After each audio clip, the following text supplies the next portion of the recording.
What's going on, entrepreneurs, small business owners, and side hustlers around the world? Leo Cannell here with today's Seven Figures Club podcast. And today we have an amazing guest. This gentleman's name is Jason Bradshaw. And no, he's not from Beaver, Utah, where I'm from. He is actually from down under, and he is a guru when it comes to customer experience, CEO and co-founder of Bradshaw, which is Bradshaw Co. & Co. I guess that's what it is, right? Bradshaw Co. & Co. Which is a global strategic advisor to C-suite executives and startup entrepreneurs.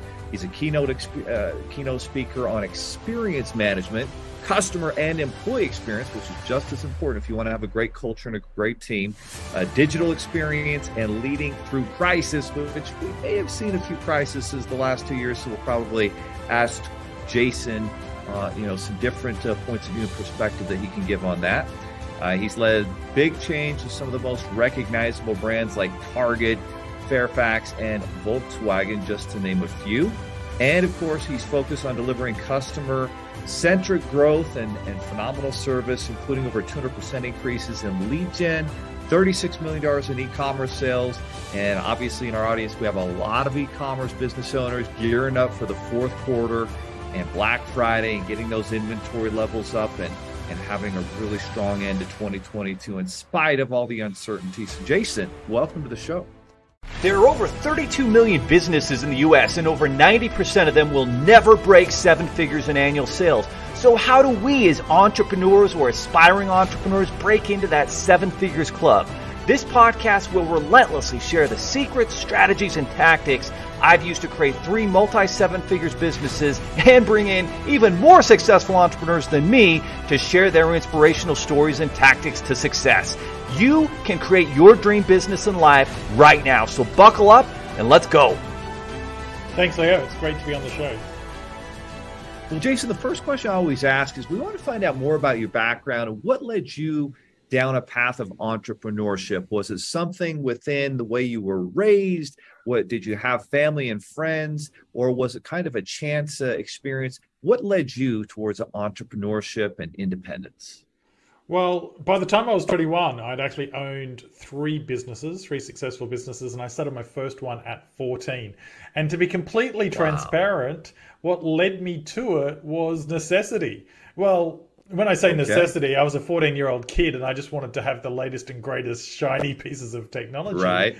And like my 13-year-old, he's starting businesses, and he just wants the latest iPhone, the latest iMacs. Absolutely. And, my parents, God bless them, they would do everything they could for me. But the one thing that they never wanted was just to hand over cash and for me not to value money. So I had a choice. I could go and get a job and get minimum wage, on a weekend, right, or I could do something that I thought would help me achieve my goals. So I started selling what I wanted to buy. And so I started selling computer equipment, mobile phones, and eventually, that little business started selling just office supplies as well, because, customers would say to me, I need to get printer ink from you. Can't I get these other things? And so that expanded over time. And from there, I ended up starting a domestic and commercial cleaning business, and had, staff of about 30 people. And then I took a slight misstep, but a great learning experience, and that was that I started a video rental store. So in the days of Blockbuster, I thought I could beat Blockbuster. Well, here we are. I no longer have the video rental store, and Blockbuster isn't around. That's pretty awesome. So this is an actual picture of you on this magazine, right? Yeah. So at 14, I was interviewed by Australian Small Business and Investing. There's a really cringe-worthy video on my website of me being interviewed by a current affair. That one there. So nice. So 14, and that's awesome. And what I would say is that I didn't change the world. I wasn't Bill Gates at 14, but the tenacity that I learnt at 14 is what has carried me through in everything I've ever done. It was so easy for people to have ideas, but it's hard to have the tenacity to push through when it gets difficult and actually make that dream come true. No question. And everybody thinks they have this magical idea and they better protect it. But ideas, as Gary Vaynerchuk said, are many, but execution is rare. And that's clearly what separates successful entrepreneurs from those who are not successful. So, Jason, obviously that's kind of an amazing story of entrepreneurship from a young age there. And then what led you towards, your current ventures where you've been really focused? When did you first realize how important, a customer's experience and defining that? Because for years, most people thought, you've got sales, you've got marketing, you've got a product, a quality product, and yet people can buy, certainly if there's a product that have been commoditized, but if somebody gives a much better experience, for example, looking at Uber versus, the regular taxi, that is a completely different customer experience. What made you realize how important defining and improving that experience is for every business? Well, at 14, when I was interviewed, if you watch the cringeworthy interview, you'll hear me talking about that I charge more and people are willing to pay for that because of the service I deliver. Now, I'm not 14 anymore. We don't say customer service anymore. It is about the experience. But in every job I had, whether it was a business that I owned or whether I worked for the big corporate, I found that when I improved the lives of my team members or of my customers, when I reduced the amount of pain that they experienced, because sometimes you can't get rid of the pain completely, but if you can reduce the pain, reduce the friction, that I would win. Now, they would win too, but I would win in the process. And so, from working in telecommunications to government procurement to an accounting firm, and media, like in every single industry, it hasn't mattered to me if I've focused on making it better for my customer, whether that be an internal person I led or whether it be someone handing over hard-earned cash for our products or services, that ultimately we would grow. And so, over a number of decades and 7 different industries, I've tried to always ensure that no matter what my job title was, no matter what the business was, that we improved the lives of the people that we served. And in doing so, phenomenal results. Launched a new e-commerce platform in 14 days that in the first 9 months did $36 million in business. Now, $36 million in the first 9 months. Yeah, and continues to tick on. So, and that wasn't because it was the best best technology product platform. It wasn't because the products were being sold cheaper than anyone else. It was because it was delivered in a way that made it easy for the customer to achieve what they wanted to achieve.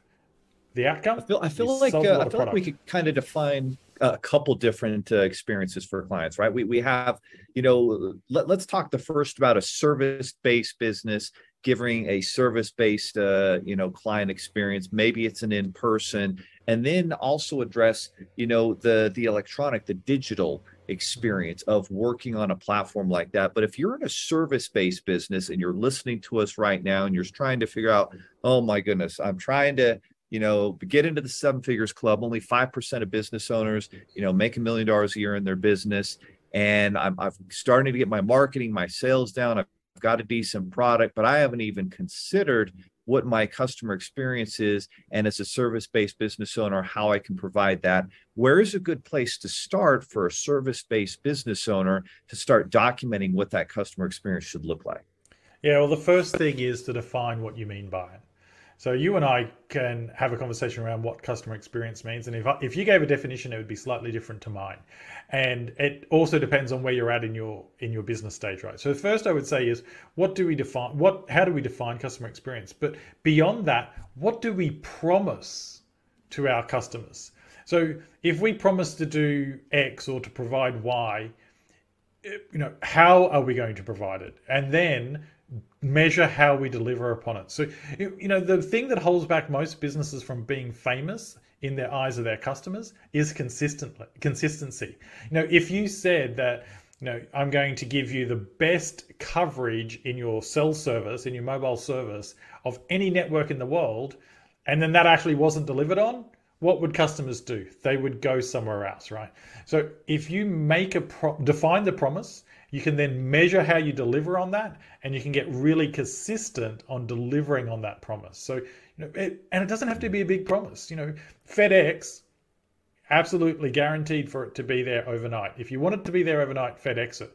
everyone in the company knows that their number one job is to make sure that package gets there overnight, right? And the more consistent they are at meeting that promise, the more people trust them, and the more people just automatically give them business. So that's interesting. So what you did there was you kind of define, you as the business owner kind of get to define what matters to your client based off of what your unique, competitive advantage is. And so you gave the example of FedEx, it's got to be overnight, or whatever your example, whatever it is you stand for and that sets you apart, you have to deliver on it. So that's a great place to start, is delivering on the promise that you make. And so that starts with the sales process. What is the offer you're making to the customer? And then how are you following through with that? Where would you define onboarding, in that process of customer experience and ways to improve the onboarding? Yeah. So what is it that you're trying to achieve for the customer, or help the customer achieve? That's the real question. What solution or problem are you promising to solve for the customer?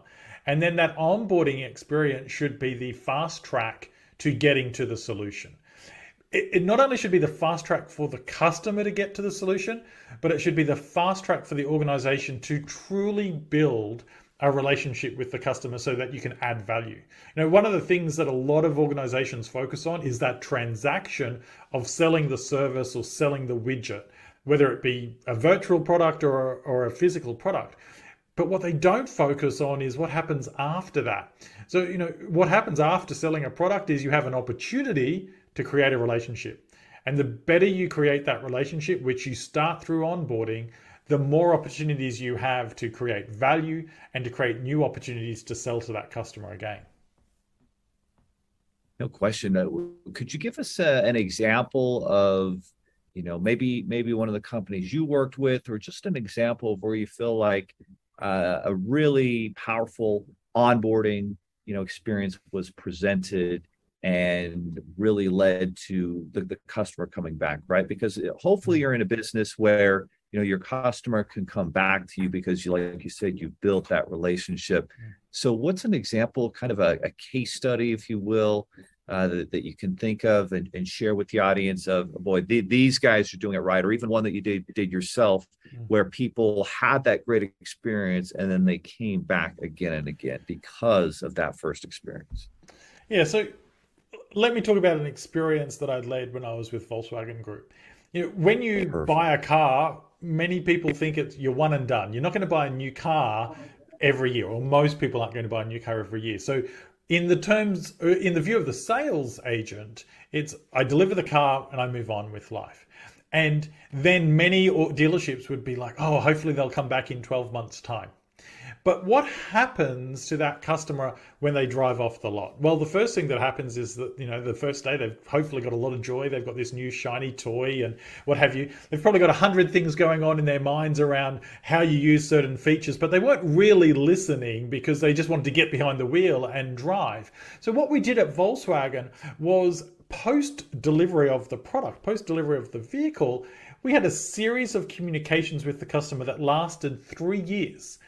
But at different frequencies, they would receive information, and sometimes it was text, sometimes it was, a video, and it did a number of things. First of all, it was designed to continue the relationship beyond handing over the keys.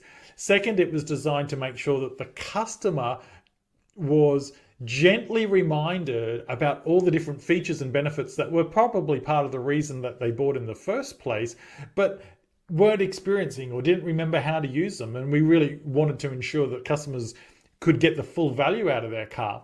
And then during that process, it wasn't all sales. It was, here's a great adventure that you can go on, a great drive you can go on. So again, getting them to enjoy the product so that they build that emotional bond to it.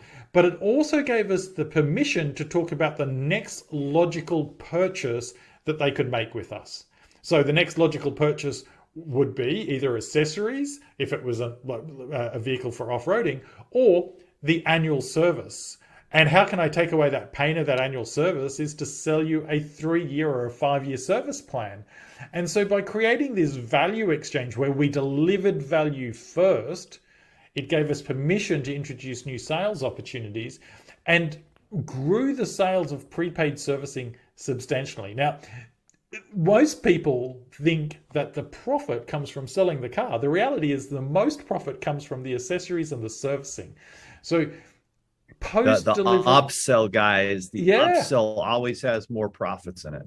yeah. So how can you sell a product, whether it be a physical good or a service, and then post that sale, continue to build a relationship that delivers value first, that then opens the door to having a conversation about what's the next logical sale. That's beautiful. So if you guys are listening, you want to have some automated outreach where you're educating, you're delivering value on how the product can be most used, most effective for them.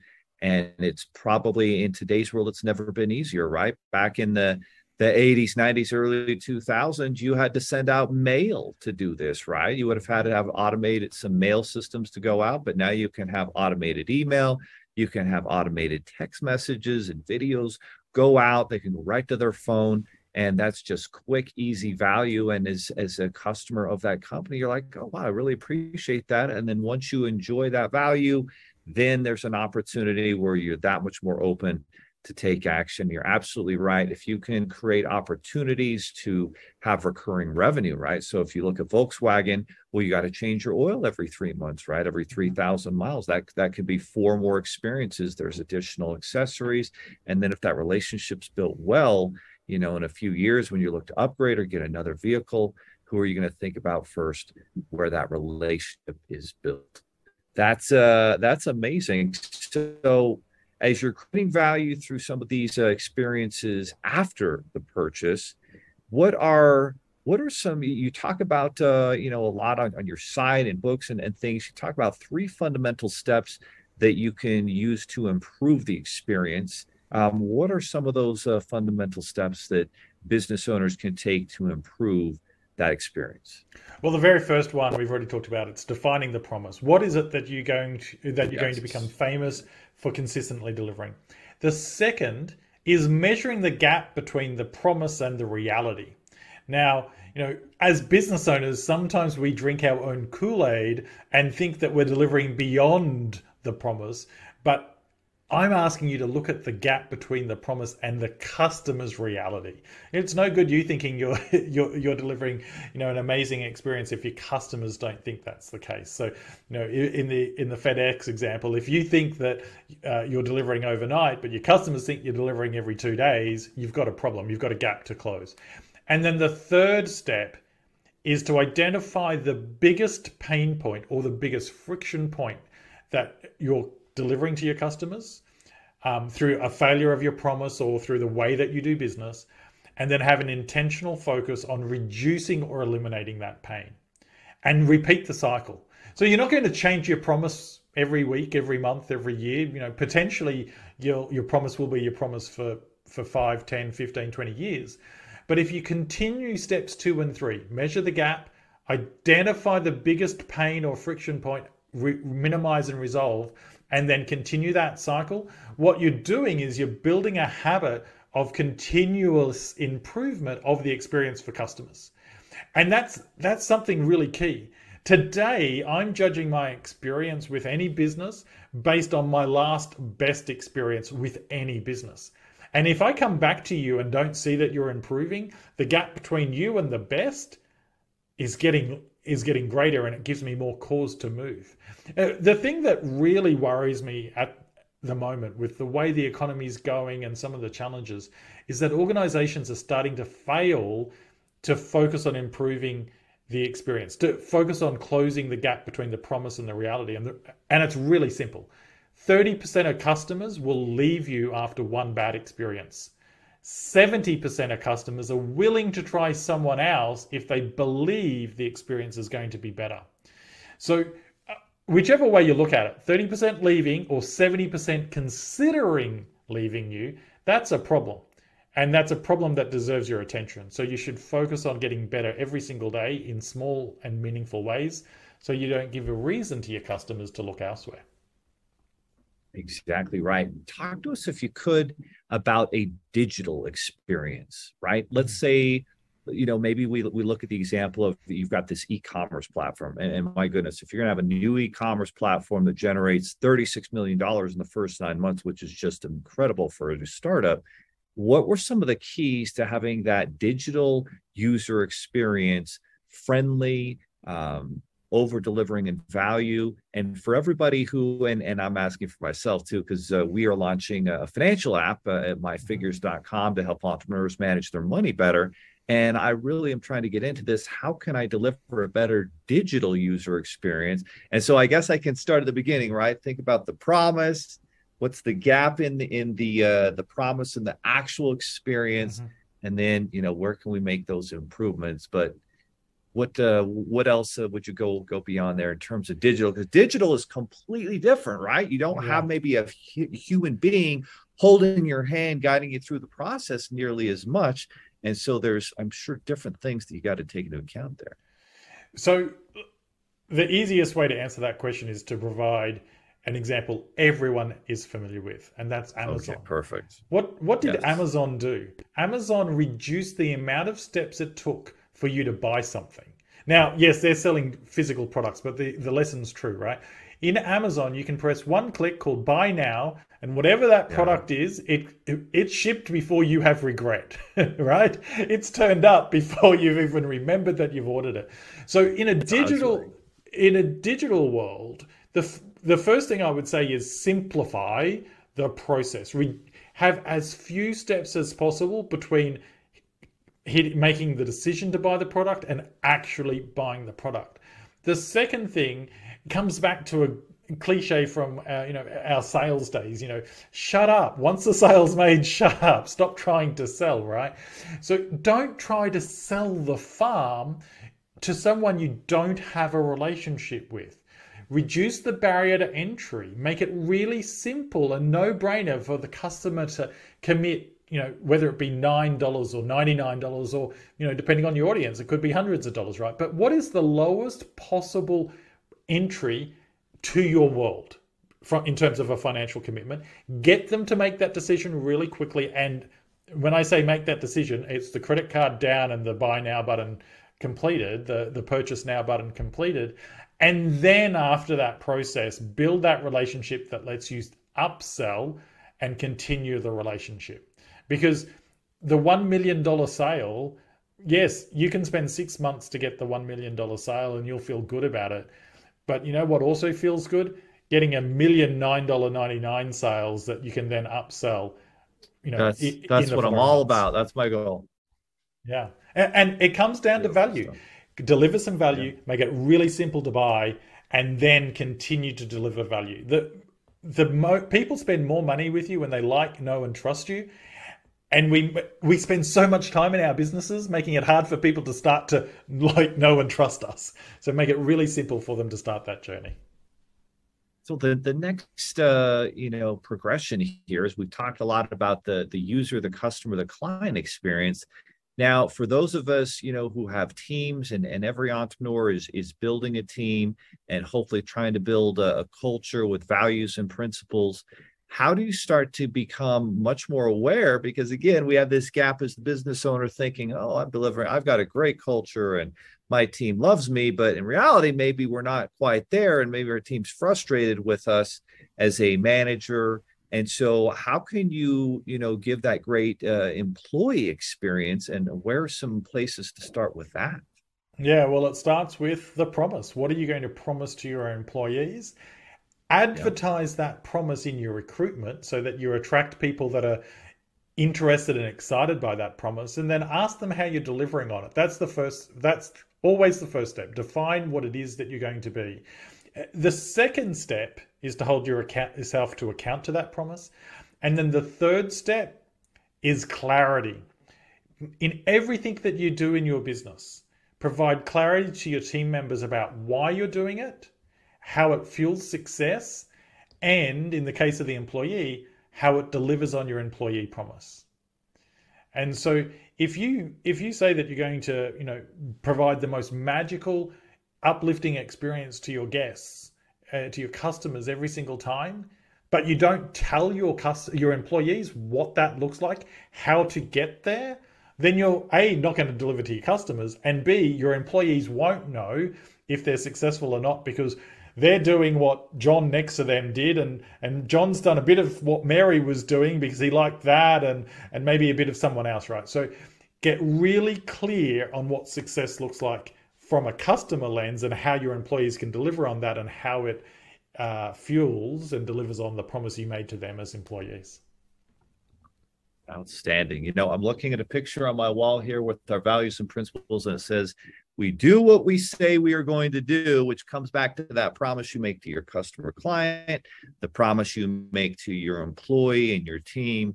And it's the same thing, right? If you can abide by that value and principle, work towards fulfilling on that, that's going to set you apart from 90% of the competition. There's just absolutely, no doubt about it. Well, Jason, it's been amazing connecting with you. I feel like we've all learned, and it's not overly complicated, but you just don't process these issues as well until you have an expert like you come in and map it out with a clear framework. So everybody listening here is at this point thinking, wow, I'd like to go deeper on this. I know this is something that I'm lacking in creating a better experience for my customer, my client, my employees, my team. Where is a great place to start where they can connect up with you and learn more about, all of these topics, and then not only learn, but implement, right? We don't want to be a podcast or a message where everyone's like, oh, it's a great message, but no, we actually need to take action. So what's the action that someone can take right now to go deeper and start fulfilling better on the promises they're making to customers, clients, and their team? So the action they can take right now costs them nothing. It's to read a piece of feedback, or even better still, have a conversation with a customer and genuinely try to understand what went wrong, and then engage your team to make it right. Make it right for that customer where something went wrong, but then follow up with your team around how can we make sure this doesn't happen again, and build a daily habit of looking at one piece of feedback, whether it comes from your customer or from your employees, with that intention of making it right for that individual and systematically removing that pain or that friction out of your organization. Perfect. All right. Now, where do they connect with you and your books and your programs so that they can go deeper into these topics? Fantastic. I offer everything from executive one-on-one coaching to group coaching and corporate keynote speaking. I've got books, of course. JasonSBradshaw.com. That's JasonSBradshaw.com. And on all the social platforms, Jason S. Bradshaw. And I'd absolutely love hearing from your audience and seeing how I can serve them and help them get to their first $1 million in their business. Guys, he's got an amazing book out. It's called It's All About CEX, that customer experience, CEX, customer and employee experience, to be exact. So make sure you go to jasonsbradshaw.com and check that out. He's got a lot of content and information there. Obviously, the book is amazing. He's got videos out there. And that's how we learn, right? That's how we become experts, not in us trying to figure everything out, but actually just learning from an expert who's already created framework and a roadmap to success when it comes to giving your customer and your employees a great experience. And those are the two keys to be able to grow and scale a business. Otherwise, you're going to be putting out fires all day and twice on Sunday if you don't have those types of things. So jasonsbradshaw.com. Jason, thank you so much for being a guest on the podcast, and we will see you guys next. But again, make sure you take action. Go to jasonsbradshaw.com. Just don't listen and learn passively, but take action and build your business. Are you looking for more seven-figure secrets, content, or even how you can launch your own recession-proof business? Then check out sevenfigures.com. That's the digit 7, FIGURES.com, where we share more videos, stories, strategies, funding solutions, entrepreneurial education, and even the secret business type that's recession-proof. Thank you for listening, and if you're finding value in our podcast, please give us a 5-star and invite others to join the club.